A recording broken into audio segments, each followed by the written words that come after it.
Hello, wildlings. I'm your Creepsmith, and you found my Fear Forge. Lucky you. About a week ago, I read a story by an author who goes by the name of Dazuro. As part of getting a hold of them for their permission, I asked if there were any other stories they had that they wanted read. They gave me a suggestion, and tonight's story is that suggestion. Have you ever heard of The Red Market? Of course, by Dazuro. Have you ever heard of the Red Market? When I was a kid, I always thought that the black market was an actual physical place, a real market. I pictured a dark, dimly lit bazaar straight out of Indiana Jones, except exclusively dealing in drugs and slaves and whatnot instead of fruit. I guess a lot of kids probably thought of something like that, huh? Well, then you grow up and you find out it's just sort of a nebulous term for any sort of illegal trade, and I don't know, personally, for me it lost its luster. Anyway, flash forward a decade or two and I heard the term red market for the first time. It's another term for the organ trade, apparently. Mostly that's illegal as well. The phrase fascinated me, though. It evoked those childhood images of Agrabah-style bazaars all over again, except this time with iceboxes full of hearts and livers and canopic jars full of God knows what, eyeballs in glass vials, the works. All of this was draped in crimson fabric, of course, befitting the name. But it was all just flights of childhood fancy. The real thing is, again, pretty banal if a bit morbid. Transplant lists that outpace supply lead to an underground organ trade, and the donees just try not to ask too many questions about the source. Sometimes whole-ass skeletons are bought and sold for research, or even as props for movies. It's gross, but at least it's somewhat understandable. Well, one day after class, I was wandering around my college campus, waiting for my girlfriend to get off work to come and pick me up. Sometimes people posted signs for jobs, and Penny had been on my case about my unemployment, so I headed toward the park to see if there were any interesting postings. Now, if I'm being totally honest, I wasn't really planning on applying. My courses were kicking my ass already, and unemployment paid enough for me to at least pay rent and afford some cheap food. I just wanted to look good for Penn by coming home with some leads. It's scummy, I know. Well, there was a poster for a no qualification needed assistant for some sort of experimental medical treatment, and something about it just called to me.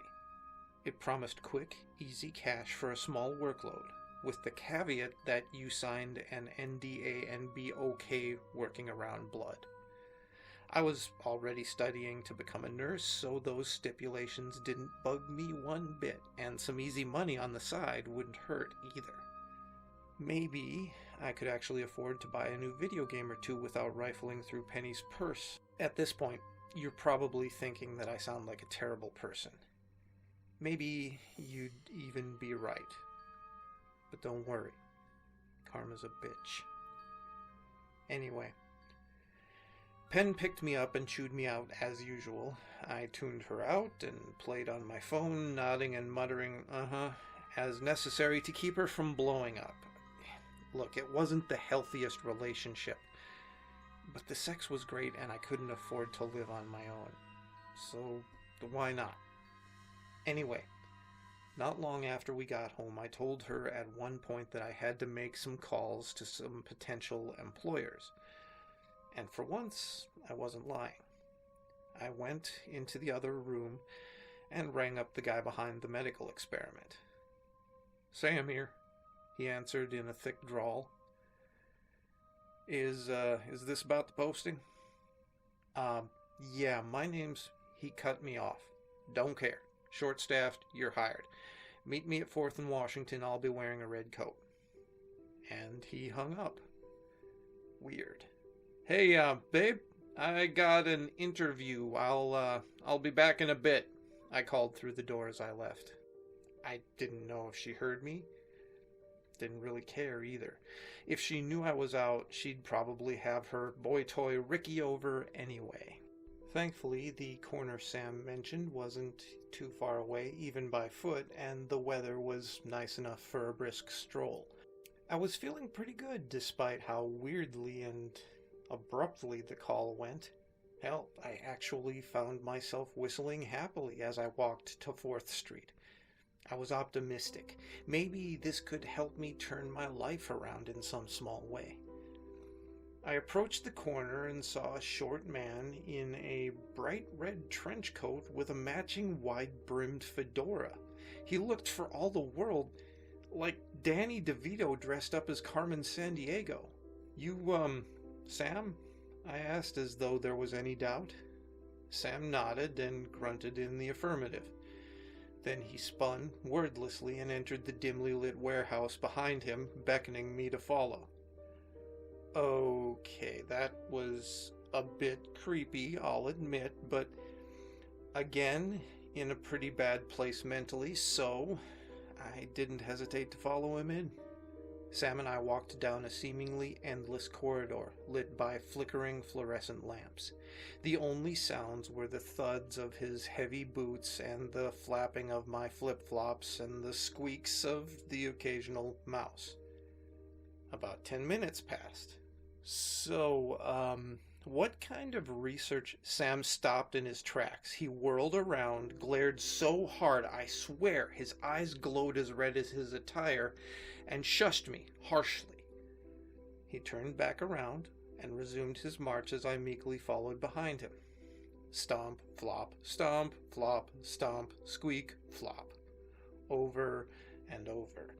It became a steady rhythm, to the point that whenever we slowed to turn a corner or stepped in a puddle, it was jarring to hear the pattern break. After a while, we arrived at a massive iron door locked with a comically large padlock. Sam withdrew an equally large key from his coat pocket, emblazoned with a skull and crossbones motif. He held it up to the flickering light and grinned. "Skeleton key," he said, chuckling to himself briefly, clearly very proud of the awful pun. I laughed nervously in return, anticipating another death glare and demand for silence, but instead he smiled warmly at me and unlocked the door, holding it open for me like an old-timey gentleman.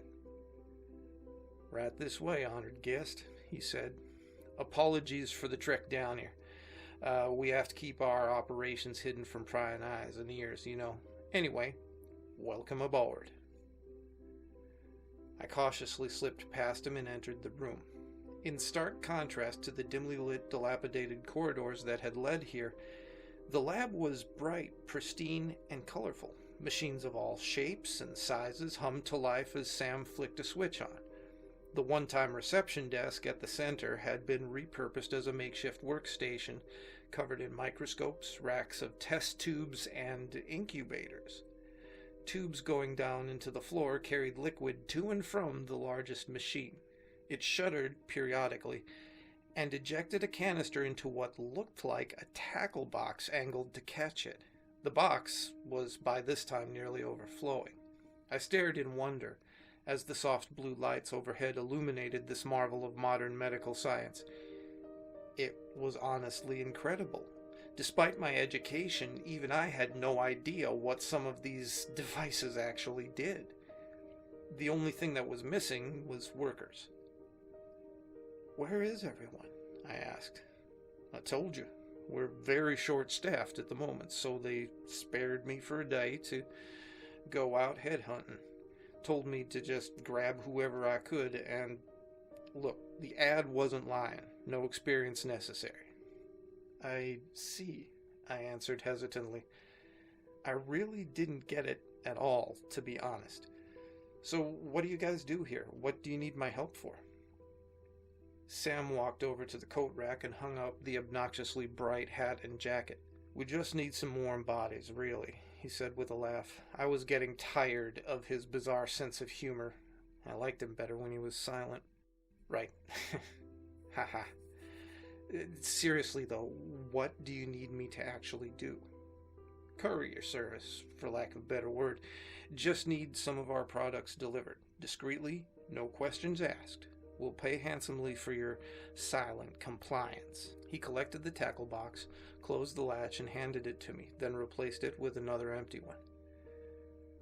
I should clarify that these events took place well before the likes of DoorDash or Instacart were established, so while his request was a bit odd, it was either private couriers or, I don't know, FedEx, I guess? It made sense to me at the time. I should also clarify that by this point you're probably assuming he was going to have me deliver organs or something. Oh, if only it were that simple. No.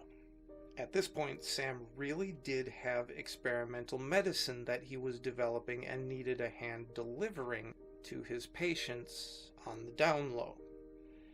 He was testing a few stem cell derived treatments that couldn't get FDA approval because of some bureaucratic red tape bullshit, I guess.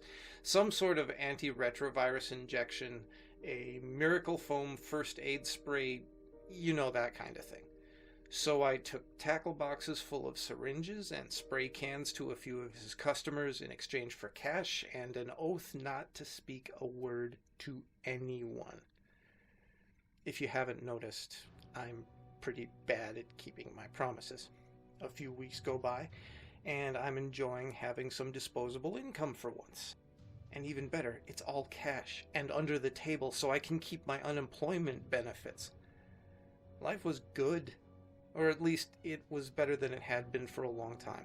Penny and Ricky were still getting it on in secret whenever I was at class, but whatever. As long as she helped me with the rent, she could screw half the football team for all I cared.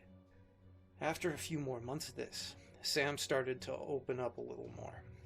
Well, he was still unnervingly stoic and stern in the streets and the hallways leading to the lab, but once we were inside, he was more and more of a goofball. His jokes got on my nerves at times, but we were definitely warming up to each other's company. We started to actually talk about things beyond the deliveries, beyond work. Yeah, she's not the best partner, but until I save up some more, I can't live on my own, I swear, his eyes actually lit up when I said this. You need more money to break free from the old ball and chain, huh?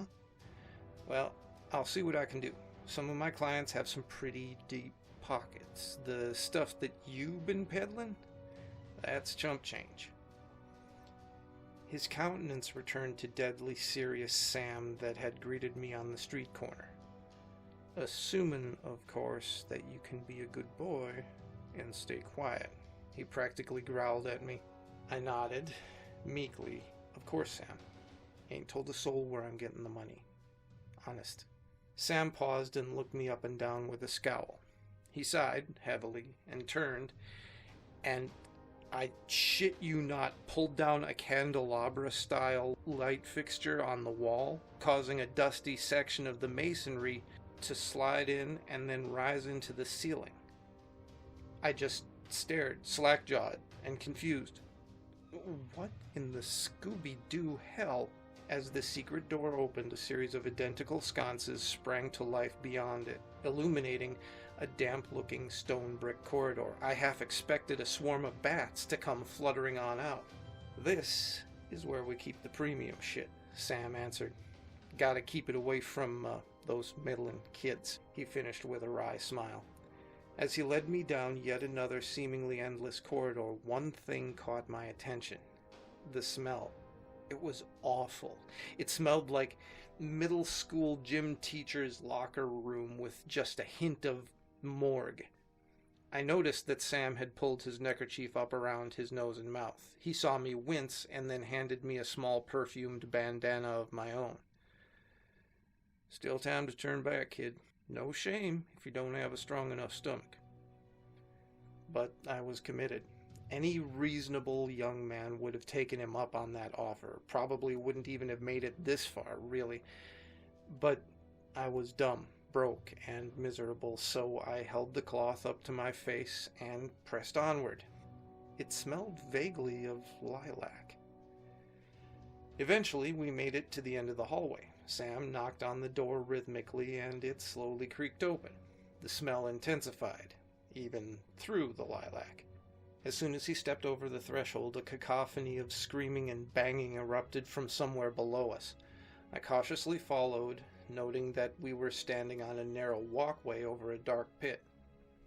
"Don't look down," he advised as he led me across the scaffolding toward what appeared to be a makeshift freight elevator with no walls or railings.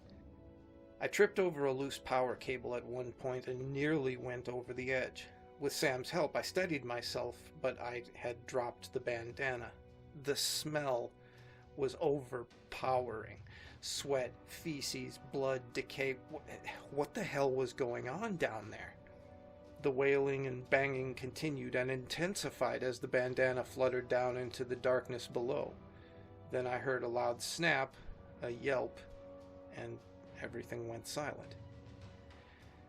Sam and I boarded the elevator. I was shaking, frankly terrified of what lay below us. But to my relief, the elevator ascended instead, carrying us away from whatever produced the nightmarish scents and sounds. Still with me? We're almost there. Sorry about the mess back there. Necessary evil. I nodded and tried to keep a brave face. What? I barely squeaked out before my throat became too dry to speak. Sam shook his head. "Kid, it's best if you don't know the details. Just do the delivery, get paid, and forget about this till we call you back in." The elevator stopped in front of a wall of lockers. Sam opened one and produced a small icebox, handing it to me. "Remember, don't open it, don't ask questions. You'll be safe, and the money will keep flowing. You get nosy, and I can't promise my associates won't take drastic action. And that would be a shame. I like you." I grasped the handle of the cooler. It wasn't as heavy as I expected, but something inside it sloshed when I shifted its weight. "Please," he said with an uncharacteristic air of actual, honest-to-goodness emotion in his voice. "Please don't open it. I'm serious. I don't want to have to replace you." And, for once, I listened. I obeyed his creepy instructions and delivered the cooler to the address he gave me, pocketed the money, and went home. Requests to deliver vaccines had dried up at this point. My best guess is that he found someone else to do the lower-risk gigs now that I was handling the coolers. He called every now and then and asked for another cooler delivery, and gradually I built up enough savings that I would be able to kick Penny out. Well, that's what I had thought, anyway. When I got home one day, the place was a mess, and she never showed up from work, ever again. Ricky stopped by a few times under hilariously false pretenses, clearly worried about her, but trying not to expose their trysts. Apparently, he thought I was an idiot. I didn't know where she had gone. At the time, I didn't really care, though. It saved me the trouble of breaking up with her, and the trouble of evicting her. The next time Sam called, he walked me halfway across the pit before stopping. He chuckled to himself once more. "You're welcome, by the way." My blood ran cold. I immediately knew what he was chuckling about. Had he hurt Penny? Our relationship was a fucked up toxic mess, but that didn't mean I wanted her dead or anything. "Excuse me?" I said, playing dumb. "Don't worry. She's alive," he said. Well, that wasn't creepy or anything. "What did you do?" "It's best if you don't know the details," he repeated. "Don't get nosy. I don't want to have to replace you." I placed a hand on his shoulder. "Sam, what did you do?" My grip tightened, and he squirmed in pain. It's best if you do... Ow! Let me... I wasn't taking any more of this shit. Enough cryptic bull, man. We've been working together for a year. You owe me at least a little honesty. What did you do to my girlfriend? He struggled out of my grasp and right into the power cable that had nearly cost me my own life a few months ago. He tripped too. It's like it happened in slow motion. I couldn't stop him. I reached out, but it's like when you're in a dream, you know, you try to run or punch something and it's like you're underwater. I reached out for Sam, but he fell off the scaffolding faster than my arms could reach him. I felt his red coat slip right between my fingers as he vanished into the abyss below. To his credit, he didn't scream or beg or anything. He just spat out one final, "Ah, fuck," under his breath and fell. If he said anything else, it was drowned out by the shrieking and banging below. That did it. My curiosity was at its breaking point. I switched my phone's flashlight on and aimed it down. To my horror, as I panned the beam of light across the blood-soaked floor, I saw that it was lined with cages. Each cage had one or two naked humanoids in it, battered and bloody, hooked up to an IV. Some laid still, sobbing. Some pounded their fists against the bars until they bled. Men in hazmat suits with knives milled between the cages, loading pounds of flesh and organs into the very same coolers that I'd been dutifully delivering on behalf of the man in red. If they noticed my presence, they didn't react. That made it even eerier. They just waddled from patient to patient, collecting flesh and offal for distribution. To my horror, I watched as they unholstered a can of Sam's miracle foam and sprayed it on the wounds. I never believed his claims before, but it actually looked like it was regrowing some of the tissue, slowly but surely. After some time, a worker would come along with a rag, wipe off the foam, and harvest from the same place as their predecessor. One poor soul had at least 3 eyes removed from his head before they moved on. He never stopped howling in pain until they took his tongue, too. They didn't bother to spray the foam on that. I did my best not to scream, vomit, or drop my phone, but as the beam of light reached the far eastern corner of the warehouse, I couldn't hold it in anymore. Looking back up at me from a cage was Penny.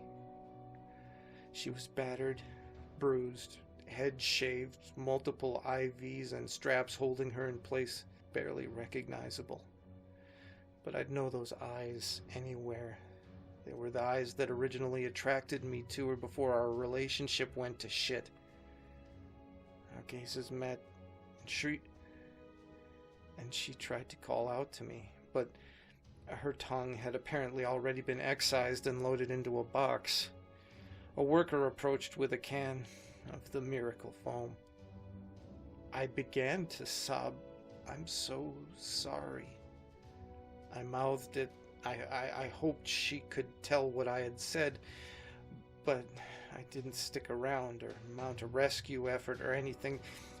I'm a coward and an all-around horrible person, remember? I heard a loud, sickening thud. No doubt that was the sound of Sam finally hitting the ground. Indistinct yells and commands from the workers could be heard between the inmates' racket. Shit. Red lights flashed along the walkway. An alarm sounded in the distance. That settled it. No time for heroics. I ran like hell, sealing the facility behind me. I have no idea if anyone but Sam had a key to that first door, but I bolted home as fast as I could. Man, I have never been so grateful to have been paid all in cash. I gathered my essentials and left my apartment behind. I ghosted the school and found a cheap trailer park to crash at on the other side of town. Should I have gone to the police? Yeah, probably. But I was an accomplice to God knows what for nearly a year. As much as I feared Sam's employers tracking me down, I feared going to prison just as much. So I decided to write up an anonymized account and share it to the internet, in the hopes that some enterprising officer or good civilian happens upon it and does what I couldn't. Because for the better part of a year, I was an unwilling salesman of the red market. I'm sorry, Penny. Even you didn't deserve that. Yeah, if you ever want to feel scared and guilty, go ahead, look up the history of human experimentation or the subject of Unit 731 sometime. But stay scary, wildlings, and make the most of your nights.